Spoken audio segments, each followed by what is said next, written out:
Hello मित्रों, good morning. मैं प्रेमचंद, मेरे यूट्यूब चैनल शिक्षक प्रसार पर आप सभी का स्वागत है। मित्रों, हम लोग फिर आज रीजनिंग के जो मेरा अक्षर चल रहा था और संख्या यानी कि श्रेणी क्रम के दो भाग थे, एक संख्या पर आधारित एक अक्षर पर। और संख्या पर मैंने 10 भागों में डिफाइन किया था, जिसमें से 2 भागों पर क्या किया था, चर्चा किया था। आज उन्हीं भागों में से हम लोग और चर्चा करेंगे।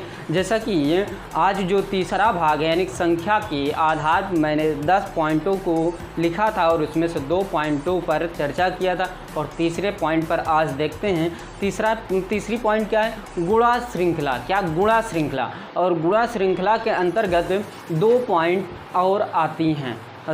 गुणा श्रृंखला के अंतर्गत पहला नंबर 2 पॉइंट आता है। पहला नंबर क्या है, गुणा यानी कि नियत गुणा श्रृंखला। नियत गुणा श्रृंखला ये पहली पॉइंट है। दूसरी पॉइंट को भी हम लोग चर्चा करते हैं, लेकिन पहली पॉइंट को यदि देखा जाए तो यदि तीसरा पॉइंट देखा जाए, देखिए तीसरा पॉइंट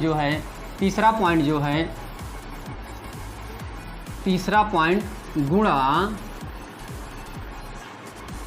श्रृंखला। और गुणा श्रृंखला के 2 भाग होते हैं। पहले हम लोग सर्वप्रथम पहले भाग पर चर्चा करते हैं। तो पहला भाग जो है दोस्तों, पहला भाग जो है, मान लेते हैं ये नंबर पहला भाग है क्या, नियत गुणा श्रृंखला। नियत गुणा श्रृंखला, ओके। तो नियत गुणा श्रृंखला क्या होती है दोस्तों, बहुत ही इम्पॉर्टेंट कड़ी है ये। तो इसको देखिए ध्यानपूर्वक। जैसे कि इसको यदि परिभाषित किया जाए तो इस प्रकार होगी, प्रथम तथा अंतिम पदों का अंतर अधिक हो तथा इन्हीं संख्याओं का अनुपात समान हो, उन्हें हम लोग क्या कहेंगे, नियत गुणा श्रृंखला। नियत गुणा श्रृंखला। तो ये परिभाषा इसकी बनती है क्या, जैसे कि एक बार पुनः समझा दिया जाए। दी गई किसी श्रृंखला के प्रथम व अंतिम पदों का अंतर अधिक हो तथा इन्हीं पदों का अनुपात समान हो, उन्हें हम लोग नियत गुणा श्रृंखला कहते हैं। क्लियर। तो इस पे नॉर्मल रूप से एक सवाल यानी कि सिंपल रूप से एक सवाल हम लोग देखेंगे, एक सवाल पर सिर्फ चर्चा करेंगे। तो उसके बाद हम लोग सेकंड पॉइंट चलेंगे, इसके सेकंड पॉइंट यानी गुणा श्रृंखला के सेकंड पॉइंट पर हम लोग चर्चा करेंगे। तो जैसा कि ये फर्स्ट पॉइंट देखा जाए, यदि फर्स्ट पॉइंट देखा जाए तो इसका फर्स्ट पॉइंट जो क्वेश्चन होगा तो ये होगा, मान लीजिए कि इस प्रकार है प्रश्न, देखिएगा ध्यानपूर्वक। 2, 6, 18, 54 क्वेश्चन मार्क। तो ये मान लीजिए कुछ प्रश्न दिए हैं, मान लीजिए ये प्रश्न दिया है और इसको हमको पता लगाना है कि क्वेश्चन मार्क के स्थान पे कौन सी संख्या होगी, तो आप लोग इसको पकड़ सकते हैं कि इस संख्या में 2 में 3 से गुणा किया गया। किससे? 3 से। यानी कि ये नियत है कि हम सिर्फ 3 से ही गुणा करेंगे। क्या ये नियत है कि हम सिर्फ 3 से ही गुणा करेंगे, 4 से ही गुणा करेंगे। यानी कि 4 से 3 से इसमें मान लीजिए गुणा है तो 3 इसमें भी होगा, 3 इसमें से भी गुणा होगा। यानी कि मान लीजिए 3 से गुणा हुआ है तो सभी में 3 से क्या होगा, गुणा होगा। यदि इसी प्रकार 3 से ना गुणा करके 4 से गुणा किया जाता है, यानी कि मान लीजिए 4 से गुणा करते तो यहाँ अंक कुछ और होता और यहाँ भी कुछ और होता और यहाँ भी कुछ और होता। तो उसी प्रकार कंडीशन क्या दिखाई जा रही है यहाँ पर, 3 दूनी 6 मिला। फिर उसी प्रकार इसी 6 में किससे गुणा किया गया है, 3 से, 6 त्रिक 18 मिला। फिर उसी प्रकार इसमें 3 से गुणा किया गया, 18 त्रिक 54 हो गया। और इसी में 54 में किससे गुणा किया गया, 3 से गुणा किया गया। यानी क्वेश्चन मार्क का स्थान कौन सी संख्या होगी, देखिएगा। 3 चौक 12 के 2 हासिल 1, 5 3 15 1 16 कितना होगा, यानी क्वेश्चन मार्क का स्थान पे कौन सी संख्या होगी, 162 होगी, 162 होगी। तो ये कुछ इस प्रकार के नियत गुणा में पूछा जाएगा, यानी कि जो संख्या से गुणा किया जाएगा वह क्या रहेगा, एक नियत रहेगा, यानी कि निर्धारित संख्या रहेगी। 4, 5, 6 कोई भी संख्या ली जा सकती है, यानी कि वही संख्या ली जाएगी जिससे गुणा करने पर अगला पद मेरा क्या हो, प्राप्त हो। तो इतनी बात क्लियर। तो हम लोग इसी के यानी कि गुणा श्रृंखला के सेकंड पॉइंट पर चलते हैं। कौन से सेकंड पॉइंट पर चलते हैं? तो सेकंड पॉइंट को यदि एक बार देख लेते हैं, ध्यानपूर्वक समझिएगा सभी लोग।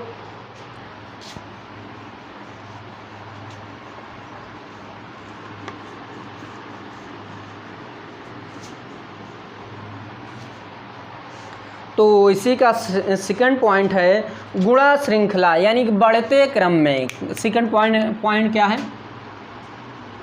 बी नंबर, गुणा श्रृंखला, यानी कि इसको हम बोल सकते हैं बढ़ते क्रम में। क्या? बढ़ते क्रम में। ये भी इम्पोर्टेंट कड़ी है, तो इसको हम लोग परिभाषा क्या करते हैं, लिख देते हैं, तब समझाते हैं कि इसलिए इसकी परिभाषा लंबी है। ओके, तो देखिए इसको हम लोग इस प्रकार समझा सकते हैं कि देखिएगा ध्यानपूर्वक, दी गई श्रृंखला में प्रथम व अंतिम पदों का अंतर अधिक हो, प्रथम व अंतिम पदों का अंतर अधिक हो, दो क्रमागत संख्याओं का अनुपात बढ़ते क्रम में हो। अनुपात क्या हो? बढ़ते क्रम में हो। ध्यानपूर्वक समझिए, बहुत ही इंपॉर्टेंट परिभाषा है, बहुत ही इंपॉर्टेंट परिभाषा है। देखिएगा ध्यानपूर्वक, दी गई श्रृंखला के प्रथम व अंतिम पदों का अंतर अधिक हो तथा दो क्रमागत संख्याओं का अनुपात बढ़ते क्रम में हो, तो उसे हम लोग क्या कहेंगे, गुणा श्रृंखला कहेंगे, यानी कि बढ़ते क्रम में उसको बोला जाता है। इतनी बात क्लियर। तो इसको हम लोग क्या करते हैं, कुछ क्वेश्चन पर डिस्कस कर लेते हैं। इस पर भी सिर्फ एक ही प्रश्नों की चर्चा की जाएगी, क्योंकि ये एक ही प्रश्न से ये समझ में आ जाएगा। जैसा कि ये देखा जाए मान लीजिए कि प्रश्न कुछ इस प्रकार है, 5,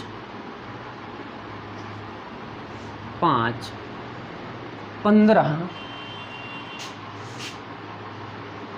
75, 525 एंड क्वेश्चन मार्क। तो इसमें क्या होगा, बढ़ते क्रम में होनी चाहिए, यानी कि जो संख्याओं का अनुपात, दो क्रमागत संख्याओं का अनुपात किसमें होना चाहिए, बढ़ते क्रम में होना चाहिए। जैसा कि इसमें देखा जाए, ध्यानपूर्वक समझिए कि बहुत इंपॉर्टेंट कड़ी है ये सब। इसमें जो प्रोसेस है, इसमें हम 1 से गुणा करेंगे। किससे? 1 से।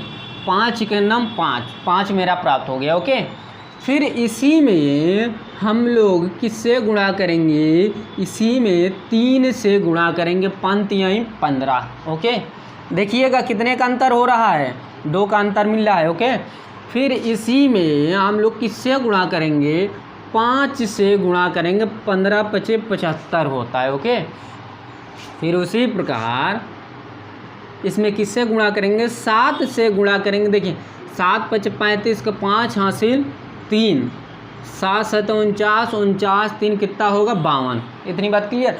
फिर उसी प्रकार मान लीजिए कि ये 7 है तो 2 ऐड करना पड़ेगा, यानी कि किससे गुणा करना पड़ेगा, 9 से। तो इसको हम लोग 9 से पहले मल्टीप्लाई कर देते हैं। देखिए 9 5 45 के 5 हासिल 4। ओके, 9 दूनी 18, 18 4 22 के 2 हासिल 2, 9 5 45, 45 2 कितना हो जाएगा, 47, यानी कि 4725 जो संख्या यानी कि जो अंक है, ये क्वेश्चन मार्क का स्थान पर होगी। कौन सी संख्या होगी, 4725 वाली संख्या क्वेश्चन मार्क के स्थान पर होगी। तो इतनी बात क्लियर। तो ये जो क्वेश्चन है बहुत ही नॉर्मल तरीके से पूछे जाते हैं, लेकिन इसको पकड़ना बहुत ही कठिन हो जाता है, क्योंकि यदि आप पकड़ लिए तो आपका क्वेश्चन क्या हो जाएगा, सॉल्व हो जाएगा। इतनी बात क्लियर। ये रही गुणा श्रृंखला के अंतर्गत 2 पॉइंट। उस दोनों पॉइंटों को मैंने चर्चा किया। प्रथम पॉइंट नियत गुणा श्रृंखला था, दूसरा क्या था, गुणा श्रृंखला जो बढ़ते क्रम में देखा जाता है, रखा जाता है, जो भी आप बोल सकते हैं। इतनी बात क्लियर। तो अब हम लोग क्या करते हैं, चौथी पॉइंट पर चलते हैं। चौथी पॉइंट देखते हैं, जो संख्या के आधार पर 10 पॉइंट थे उसमें से अब हम लोग चौथी पॉइंट पर देखेंगे। लेकिन चौथी पॉइंट जो है आज समाप्त नहीं हो पाएगी, क्योंकि इसमें भी 3 या 4 भाग होते हैं और 3 या 4 भाग समझाने के लिए यानी कि 1 घंटे होने चाहिए मेरे पास। तो हम लोग आने वाले क्लासों में भी डिस्कस कर लेते हैं, लेकिन फ़िलहाल अभी देखते हैं कितना डिस्कस हो सकता है। इतनी बात क्लियर। तो इसको रफ करते हैं, देखिएगा।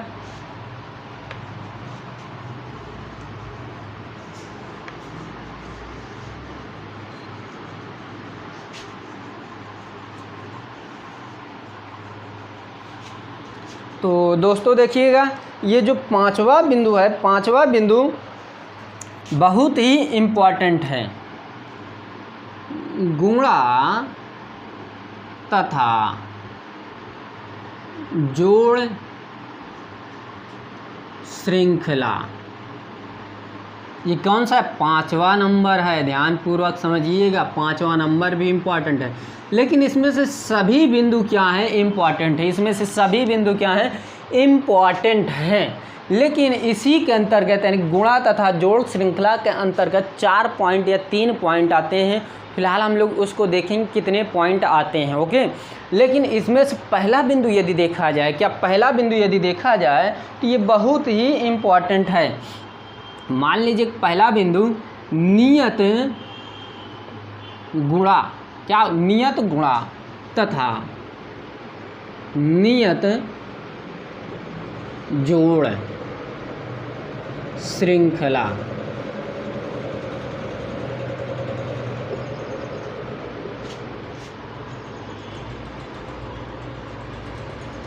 तो इसकी परिभाषा हम लोग बोर्ड में लिखते हैं, तब उसके बाद क्या करते हैं, देखते हैं उस परिभाषा में क्या बताया जा रहा है। क्योंकि ये परिभाषा थोड़ा लॉन्ग है, यदि हम मान लीजिए किसी प्रकार बता देंगे तो कुछ बातें क्लियर हो नहीं पाएगी।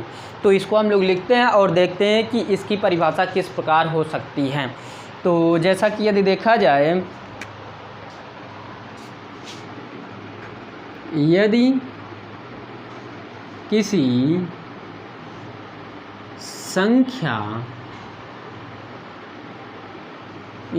संख्या श्रेणी में श्रेणी के प्रथम पद तथा अंतिम पदों का बहुत अधिक अंतर हो, बहुत अधिक अंतर हो और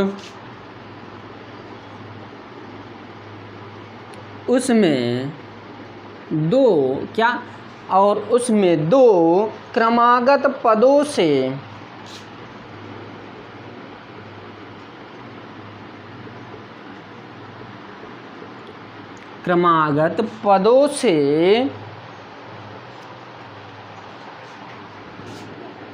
पहली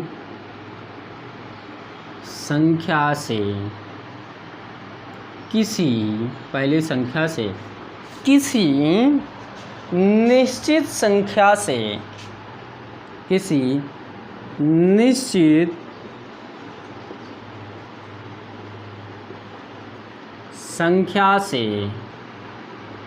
गुणा, किसी निश्चित संख्या से गुणा करके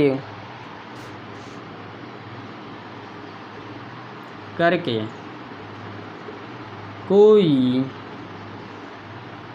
निश्चित संख्या जोड़ पर क्रमशः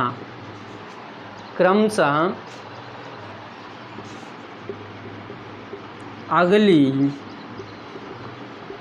संख्या प्राप्त हो तो उसे हम नियत गुणा तथा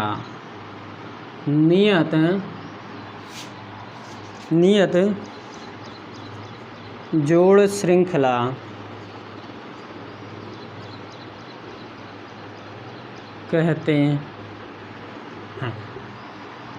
तो ये देखिए बहुत ही इम्पोर्टेंट परिभाषा है, इसको समझिएगा। देखिए इसमें बताया जा रहा है यदि किसी संख्या श्रेणी के प्रथम पद तथा अंतिम पद का बहुत अधिक अंतर हो, यानी कि इन दोनों संख्याओं का अंतर बहुत अधिक हो और उसमें दो क्रमागत पदों पहली संख्या से किसी निश्चित संख्या से गुणा करके कोई निश्चित संख्या जोड़ पर क्रमशः अगली संख्या प्राप्त हो तो उसे हम नियत गुणा तथा नियत जोड़ श्रृंखला कहते हैं।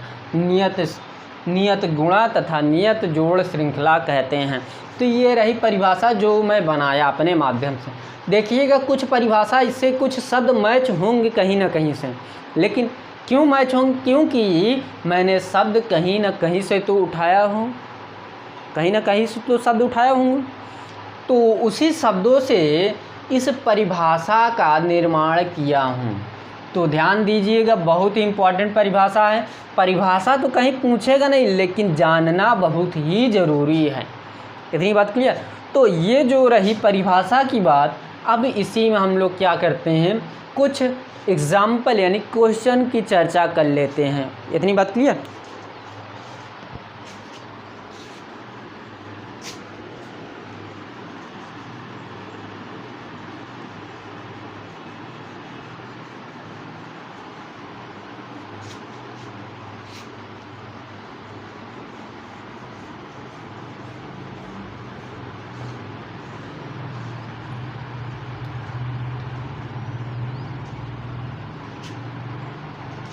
तो इसमें से यदि मान लीजिए कि इसमें यदि एग्ज़ाम्पल देखा जाए तो इसमें मान लीजिए कि 7, 22,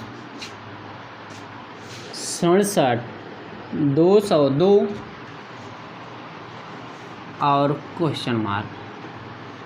और इसी में एक क्वेश्चन और लिख देते हैं जिससे कि ये क्लियर हो जाए पूरा।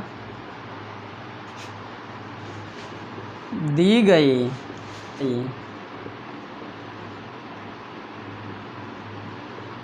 श्रृंखला में कौन सा पद गलत है?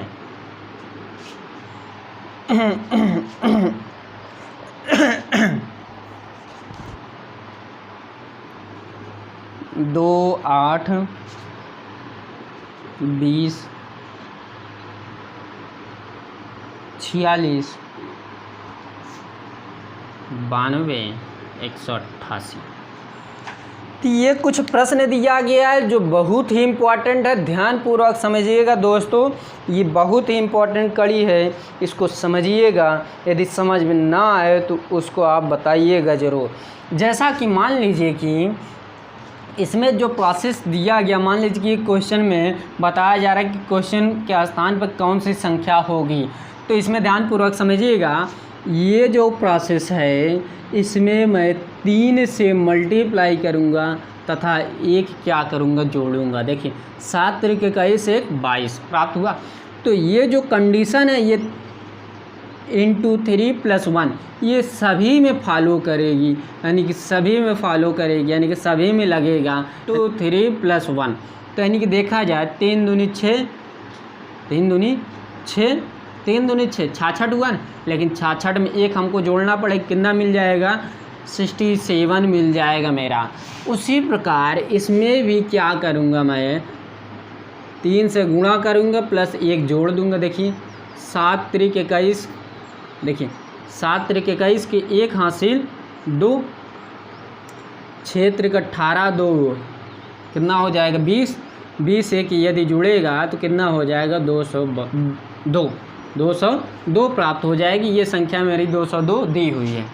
तो उसी के आगे फिर वही प्रोसेस लगाऊंगा, इंटू 3 + 1 इंटू 3 + 1।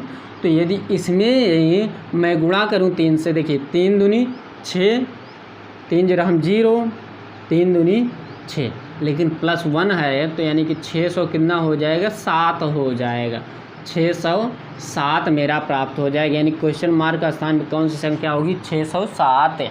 इतनी बात क्लियर। तो ये रही ये प्रश्न की चर्चा। अब हम लोग नीचे वाले में देखते हैं। नीचे वाला भी बहुत ही इम्पॉर्टेंट है, ये बहुत नॉर्मल तरीके से हम लोग देख सकते हैं। देखिए इसमें जो फंक्शन किया गया, जो प्रोसेस, यानी कि ये मान लीजिए कि 2 3 से मैंने गुणा किया, 1 जोड़ा, तो ये पद सभी में फॉलो किया जाएगा। यही इसी से गुणा इसी से जोड़ सभी पदों में किया जाएगा। मान लीजिए कि वह संख्या मेरा 607 प्राप्त हुआ, उसी का आगे और पूछा होता तो वही संख्या से हम लोग क्या करते हैं, गुणा करते हैं। तो यहाँ जो है, यहाँ मैं 2 से गुणा करूँगा तथा 4 क्या करूँगा, जोड़ूंगा। देखिए 2 दूनी 4, 4 4 8 हो जाएगा, 4 4 कितना हो जाएगा, 8 हो जाएगा। उसी प्रकार यहाँ भी 2 से गुणा करूँगा तथा 4 क्या करूँगा, जोड़ दूँगा। देखिए 8 दूनी 16, 16 4 कितना हो जाएगा, 20 मेरा प्राप्त हो जाएगा। उसी प्रकार 2 से गुणा करूँगा, 4 क्या करूँगा, जोड़ दूँगा। 20 दूना 40, 40 4 कितना हो जाएगा, 44, 44 मैंने लिख दिया। ओके, फिर उसी प्रकार देखिएगा यहाँ पर मुझे 2 से गुणा करना है और 4 क्या करना है, जोड़ना है। देखिए 4 दूनी 8, देखिए 4 दूनी 8, 4 दूनी 8, 88 में यदि 4 जोड़ूंगा तो मेरा 92 प्राप्त होगा, जो कि 92 अगली संख्या मेरी है। तो उसी प्रकार देखिएगा फिर इसी में फंक्शन 2 से गुणा किया गया और 4 जोड़ा गया है। देखिए 2 दूनी 4, 8 दूनी 9 दूनी 18, 4 है, 4 जोड़ दीजिए, कितना हो जाएगा, 4 4 8 8 8, यानी कि 188 मेरा प्राप्त हो गया। तो दोस्तों इसमें ध्यान ये देना है कि प्रश्न में क्या बताया जा रहा है कि दी गई श्रृंखला में कौन सा पद गलत है। तो जैसा कि आप सभी लोगों ने देखा, इसमें मैंने 2 से गुणा किया और 4 जोड़ा 8 प्राप्त हुआ। इसमें 2 से गुणा किया और 4 जोड़ा 20 प्राप्त हुआ। फिर इसी 20 में मैंने 2 से गुणा किया और 4 जोड़ा मेरा 44 प्राप्त हुआ। लेकिन यहाँ फंक्शन क्या दिया है, यहाँ फंक्शन क्या दिया है, यहाँ मेरा मुद्दा ये है, यहाँ 46 दिया है, जो कि यहाँ 46 नहीं होना चाहिए, कितना होना चाहिए, 44 होना चाहिए। यानी कि ये पद क्या है, मेरा गलत है। इतनी बात क्लियर। तो ये जो फंक्शन है, ये रही बात इस प्रश्नों पर। ओके, तो इसी पहला बिंदु पर मैंने क्या किया, चर्चा किया, यानी कि नियत गुणा व नियत जोड़ों पर चर्चा किया। अब आने वाले क्लासों में हम लोग क्या करेंगे, उसके अगले बिंदुओं पर चर्चा करेंगे। तो दोस्तों यदि मेरे वीडियो पसंद आ रही, प्लीज़ लाइक कीजिए, शेयर कीजिए, कमेंट करना ना भूलें। आज की वीडियो यहीं पर समाप्त करते हैं। थैंक यू वेरी मच, धन्यवाद दोस्तों।